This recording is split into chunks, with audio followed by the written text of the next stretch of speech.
लक्षात ठेवा, पुन्हा सांगतो, रमण रूपाने जी सत्ता प्रगट होते त्याला राम म्हणावं आणि कर्मरूपाने जी सत्ता प्रसरण पावते त्याला कृष्ण म्हणावं. म्हणून कर्म कधी टाकता येत, टाकायचा प्रयत्न करू नका, चुकाल. टाकता येतं का? नाही का? सांगे श्रवणी ऐकावे ठेले के नेत्रीचे तेज गेले, हे नासारंध्र बुझाले परिमळू नगे, हे नटकेचे जरी काही तरी त्यागिले ते काही, म्हणून कर्म त्यागू नाही प्रकृती म्हणता. ज्यांनी ज्यांनी प्रकृती धारण केलेली आहे त्याला कर्म कधी टाकता येत नाही. एक पुन्हा अजून दुसऱ्या पद्धतीने सांगतो, कर्माचा त्याग म्हणजे कृष्णाचा त्याग, आणि कृष्णाचा त्याग करता येत नाही म्हणून कर्म कधी टाकता येत नाही. तुम्ही झोपला तरी कर्म चालू आहे ना, थांबलंय का?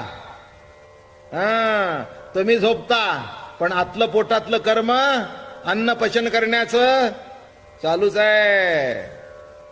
ते सांगतायत मी काय करतो तू झोपल्यावर.